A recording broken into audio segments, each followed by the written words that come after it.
Hey everybody, welcome to the latest Colpack It Is O podcast. As North Dakota State gets ready for its regular season home finale. Senior Day is on tap as the Missouri State Bears come to town, maybe for the last time. The Bears are wrapping up FCS play. They are bound for Conference USA next season. I wrote this morning of the 16 prior matchups. I don't think there's been one as anticipated as this, Jeff. That's not an overreach. It's not a crazy statement. Most State hasn't been good in football, but they're having a heck of a year this year.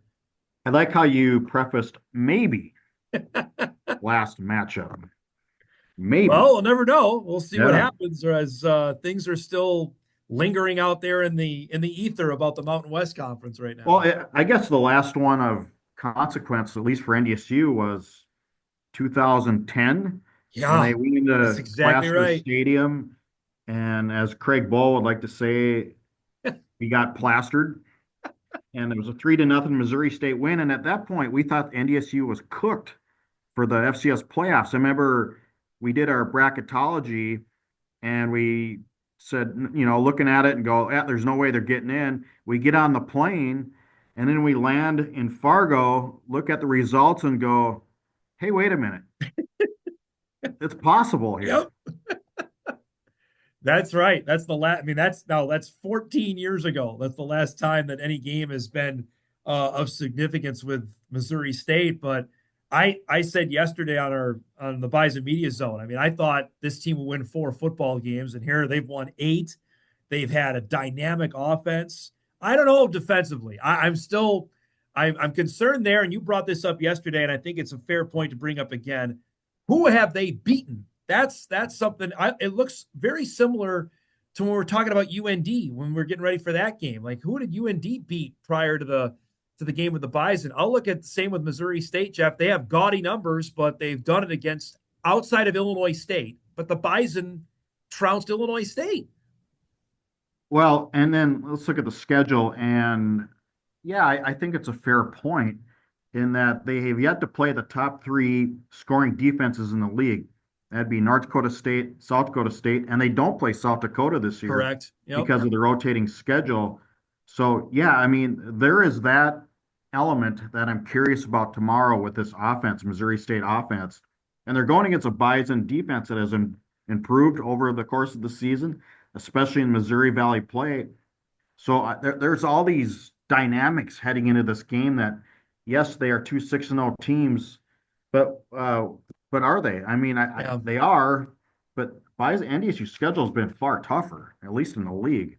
Yeah, I mean, most State, their 2 losses of the first 2 games of the season, and frankly, they could have won both of them. They lost in Missoula to Montana, and they lost their FBS game to Ball State, which they very easily could have won that. And they're not going to make any apologies. They didn't play UND or South Dakota, or the 2 schools that were rotated off their schedule, but beating Indiana State, Southern, Youngstown, Northern Iowa. Here's the defensive part. They gave up 42 to Northern Iowa. Last week, Jeff, they gave up 31 to Murray. 150 yards rushing. Yeah, 150 yards rushing to Murray. And Murray had 40 guys on the injured list after they played the Bison and the Jacks. So we said this, though, a month ago. We saw how this was playing out. This is their Super Bowl. I know you talk with their AD. They're putting all their eggs here in the next 2 weeks. They got the Bison and the Jacks to wrap up Missouri Valley play. Yep, and Ryan Beer, their head coach, in his Monday press conference, he was one fired up dude, man. He was ready to roll, and they made no bones about it. They didn't wait for the 24-hour rule to celebrate the Murray State win. They were talking about it when they were getting on the bus to the airport after the Murray game. Yeah, Clearly. Yeah, that's it. That's interesting. Beard, is Bobby Petrino's son-in-law. He's one of the youngest coaches in the country. Getting ready for this move up to FBS, and they have a ton of skill, and I think they've always had that. Frankly, I think you look at last year's team, even though the Bison handled them. I mean, Raylan Sharp, their wide receiver, went on and played FBS football. He was the best player on the field, I thought, last year, even though the Bison handled him in that game in Springfield. I mean, Jacardier Wright is a talented player. Their quarterback is huge. Jacob Clark is 6'5", transfer from Minnesota, Texas native. He's a large dude, and they've got skill guys they can throw the ball to. Clark's got to be an NFL prospect, does he not? I with that at size and that that arm, size, I mean, he's probably going to get sniffed about, I would imagine. yeah, I would certainly take a shot at him. Just looking at the way he handles himself and the stuff I've seen in the pocket, he doesn't have happy feet. Pretty calm guy. Yeah. Going to be a load. It's going to be fun tomorrow Saturday. It's going to be fun to watch this offense, NDSU's offense. Uh, can NDSU's defense? This was arguably the most high-powered team they'll play since what South Dakota State, I would think which so. Yep. wasn't which wasn't that long ago, No. and they did okay there at home. Senior day, coming off a bye. I mean, there's a lot to like. You can see why Vegas put the Bison at Yep. 13-point favorite right Yep. now, and it may go up. I think as you get closer to game time because just there's just so many factors there. The Harvest Bowl record, the green helmet record, like you love the green helmet record. What is it now? Well, You know that in your sleep. 35 and 2. I knew you knew that. 35 and 2. How about the But you yellow make a jersey, great the point, gold though. jersey? How often did you write? Well, they haven't lost ever in the gold jersey, never. Mm. So, how often did you write about them being unbeatable after the bye? And they're still, and they it came at maybe the best time they could have it after they played 10 football games.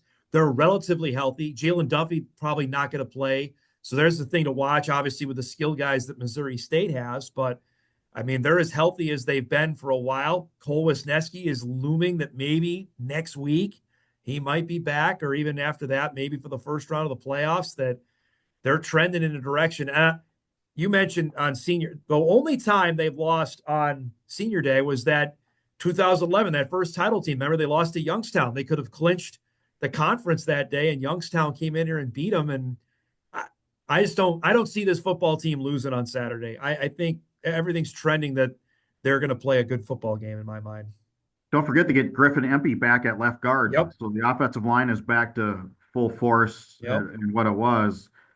I like Marty Brown's chances of 100 yards tomorrow. I think there's a decent probability of that just based on looking at Missouri State's defense and statistics. Yep. I mean, that's an easy comparison there. And the So, Bison wide receivers have been able to get loose on almost everybody. So that's, if I'm Missouri State, like, who am I stopping? Am I looking at, is Raja Nelson going to play tomorrow? That's still up there. I I don't think mean, so. I yeah. think they try to hold him out. So you think they're saving him for South Dakota? Well, I think they're saving him for next year. Well, I yeah, mean, but he's got one more game he can play, and then he can play the playoffs and not is have to one, worry yeah. about Is one game compensation. worth 1 year now? I don't think it is. I mean, you can make the argument maybe a month ago that they needed him, for the rest of the season, but they Yeah, were able to manage that. Now it's down to playing one game in the last two to have one more year of eligibility, and I yeah. think one more year of eligibility is more worth it. And that's the under. I mean, we're going to talk plenty about 2025 when it gets here, but the fact the Bison could have Raja Nelson and Cole Wisniewski on this team next year, Jeff, it's a heck of a head start for Tim Polasek to start planning ahead. Yeah, and I don't know if we want to keep going ahead, but I think they're going to get a couple guys in the portal. I think they'll Yeah, look at a running back, probably look at a defensive end or a tight end or something tight like end. that. Yep, yep, Yeah, yeah. So I mean, Joe Stuffle. We kind of forget about Joe Stuffle a little bit. totally, He's that weapon totally. there, just waiting in the wings. I think for a red score TD here. I I look at it. We mentioned the wide receivers. They Makai Collins missed a game. He's back. You've got Bryce Lance. You've got what Chris Harris has emerged into. Tyler Terhart's back. Braylon's been making steady catches. Jackson Williams emerged there. I watch for him. I think you're going to still see 81 out there, even with the full complement of receivers. I think they're going to still use him in an offensive setup, Jeff. That he's too good not to get him the football in my I mind. think Chris Harris has been the great story this year. Yep. Here's a guy that's been Yep. around. He was a walk-on out of Texas. Wasn't really highly regarded. Just kind of stuck it out. He always had that size, and you wonder if this guy would ever amount to much. But he just stuck around. I remember when I got my first tour of the Bison, the new locker room in the Yeah. indoor football facility, and you go into the locker room and they had all the nameplates there in kind of lighted nameplates. Remember how, I mean, Yep. it's really first class. Everything, details are amazing. And Chris Harris was the one player in there, and you could kind of tell he was just looking at that in appreciation of seeing his name in that locker room. Like, I, I'm here. Yep. I kind of hope to make it. I'm just guessing what was going through his mind. But it had to be something like that, Yeah. right? He was the only player in there, and it was just like and you could tell it meant so much to Yes. him. Yep. He looked at a sense of appreciation and Yeah, accomplishment. yeah, there it is. Uh, Yep, yep. that's I remember that vividly as well, seeing that. And you're right, it's been one of the best success stories of the year. Him and Cody Heisman. We talked about Yeah. who's gonna elevate, who's gonna they've been each of them have been in the program for 4 years. Who's gonna be the guys? And each of them, one on offense, one on defense, because Heisman has been just a wrecking ball up front. Yeah, I like the way he's you need a guy like that. He's sort of the interior Braden Thomas kind of guy that Mm. Braden Thomas really came on in his 2 years here. Just that guy that you can depend on to make the quarterback think about it in a little bit. And let's not forget about the Mostart guys too. When you talk Yep. about all these seniors, we talk, Cam Miller and and Gray Zabel and everything. And well, Eli Mostart's really put together a solid year. He's And they been needed hurt him a little to, bit. Yep, you yep, know. and they needed to, and so I think guys like that, when you go down the stretch, those are the guys that you need to make the plays. I'm gonna do my annual thing where I write about each of the seniors. You talked about this, and I know you wrote about it, that none of them left after the Right. hiring of Tim Polisic. And I think that's something that we're gonna hit more on this on Bison game day on Saturday. But just in this day and age, how unique and rare that is needs to be at least talked about. I think needs to be appreciated because I don't know if we're ever gonna see that again. Well, I don't know. Maybe, I mean, the emergence of the Green and the Gold Collective, I think, has played a part in that. Cam Yeah. Miller has publicly acknowledged the collective on social media, and I asked him this week about it. He had offers. He had offers to go everywhere or other places, and he said the answer was always no for him because, well, I don't know, for a variety of reasons, but one, he likes his team, and especially in a coaching change, it's be easy to pack up and Yep. shop and just go, well, I got to start here new anyway, so I might as well start new somewhere else Right. and make more money. How many FBS schools would like to have Cam Miller this season? Well, all the ones I've seen play football the last two nights in Maction, they Oh my absolutely would. goodness. You Yeah. know, I mean, they're at least 30 to 40, probably off the top of my head. I don't know how many offers he had, and that's not something he's gonna, you know, write down on a piece of paper and give to Yeah. me or you. But it had to been several. There's no doubt it had to been several. I Zabel's mean, another one. Iowa, Yeah. I Iowa. mean, you wrote about Zabel. I mean, I know for a fact, I mean, he had a blank check to go to one school. Just name your number and we'll get it to you. And he's decided to stay. I think it's unheard of, frankly, going forward. We'll see. I mean, with NDSU maybe moving to the Mountain West, maybe they're able to fight more of these teams off now. But that was real. I remember we were talking about this last December, how that seemed like the vultures were circling, knowing there was a coaching change and the amount of talent they had. Like it just seemed stunned that nobody left. I think one reward for Gray came this week when he got the Senior Bowl invite, Correct. and Dan Larson gave it to him in front of the team. Which was it? Were you filming that? No, that was NDSU Was athletics, that but it's pretty NDSU? cool. Okay, Yep. but Yep. he acknowledged that you can, and especially the offensive linemen at NDSU, they're such a pedigree now that so it was safer for him to stay because he's an offensive lineman from NDSU, and Yep. there's a reputation there, than say if a receiver tried to go somewhere else too. But then you had Christian Watson who made it, and I Right. think Bryce Lance is going to get a shot. If he keeps that trajectory going, I think it's hard to ignore, especially with the last name. I think there's just a tie in there that people know the athletic ability in that family. Absolutely, it makes total sense to me. We didn't have a show last week, so we got to spend some time on the Brett McMurphy report. He was on my show yesterday. He said nothing new in regards to the Mountain West consideration there. He also added the caveat that there may not be a decision on this, Jeff, until the spring of 2025. So this may not be as imminent as I thought. What do you make of where things are at? So torturing all of us until the spring 2025. It So we might can't sleep until May. Is that what you're saying? Apparently not. That might be the Apparently, if case. hearing about other people, how much we put into this, we you and I report and Mike on this as much as we think is applicable, and it's been applicable the last week or two, Yep. honestly. But yeah, I don't stay awake thinking about it. I think you have a 5-year-old that keeps you awake more than Correct. this story does. Yep. But it's still it's a story, and I keep thinking about, okay, who else is out there? Yeah. I mean, who else is out there? And Brett McMurphy said that as much on your show, that if it's not NDSU, then it's not going to be New Mexico State. New Mexico doesn't want him in the Mountain Nope. West, right? Nope. And it's not going to be an American team, American Athletic. It seems the MAC is fading away in discussions. Nope. Who else is out there? Yeah. I'm interested, like your friends year round, are they more talking about the end of the season or this with the Mountain West from what you've heard the last 10 days?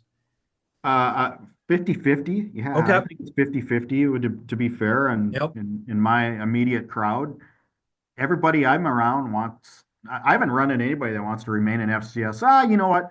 Tom Shockman, Yeah. I'll publicly, Tom Shockman, 1983 national champion, is questioning whether that's the right move.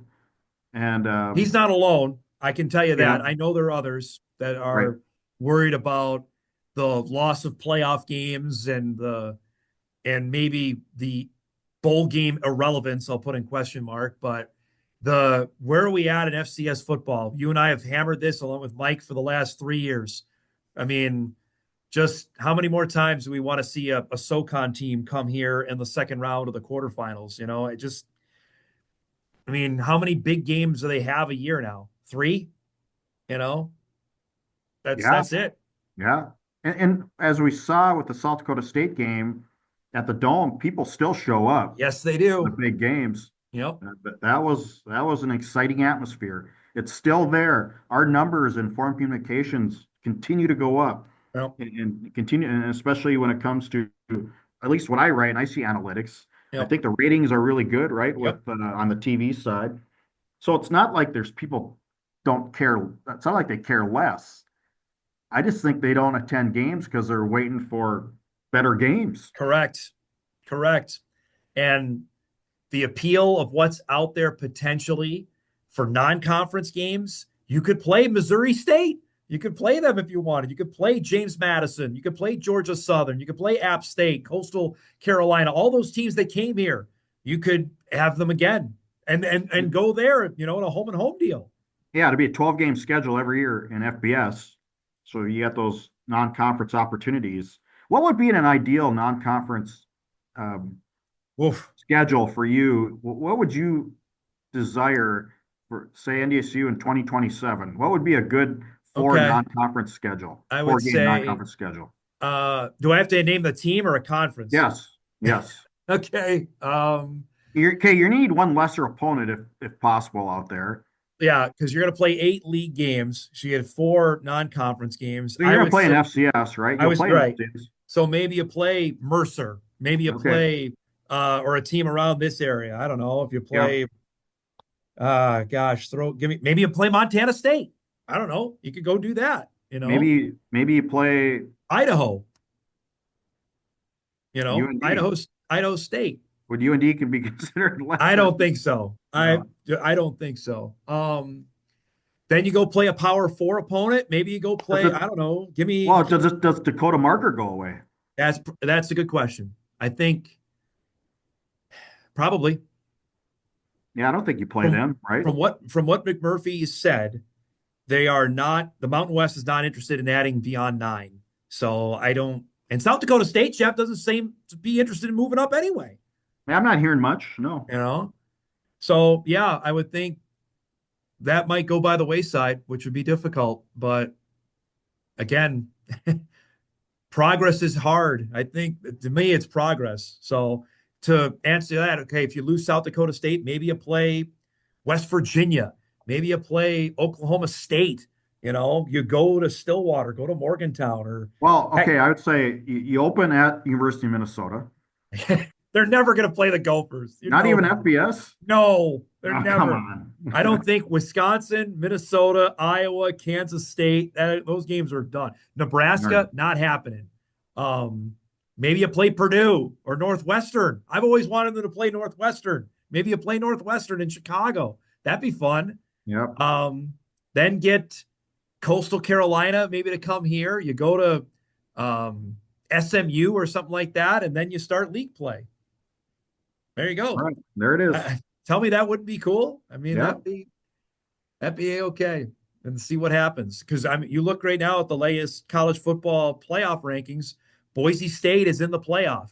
That's what and then you have an opportunity to play Alabama, Ohio State, Texas, Penn State, you name it. I mean, then it's real. Then we're going to be, imagine this town, Jeff, if they had that opportunity. Yeah. I mean, they never beat them, but it would be No, fun. but it's the opportunity. It's the chance. It's the same like when we were at the Metrodome in 2009. The Bison men's basketball team is playing Bill Self in Kansas and had a heck of a chance. I mean, there it is. That's the realization of getting to Division I. That would be the realization of moving to FBS, be that opportunity. Oh, if Saul Phillips ever knew how to play a zone defense. Jason Whitlock will never let him forget that in the post-game press This conference. podcast just goes all different directions, isn't it? All right, that should wrap it up here. We got a couple of big games. Now, other one, we got our game, and then we get done. I think all of us are going to be watching that Montana State and Davis game Saturday night. Yeah, there's two really high-powered games: the Bison, Missouri State, and Davis and Montana State in the FCS. Also, have an eye on UND, South Dakota. Does UND have one more in them? Oof. That's tough. They're not trending in the right direction, but South Dakota hasn't won up there in like 40 years. 1985. It's been forever since USD won in Grand Forks. So I was in college, for God's sakes. It's been a bit. So we'll see. We'll see everybody at the Dome on Saturday. Thanks for listening to the latest Colt Pack and Izzo podcast.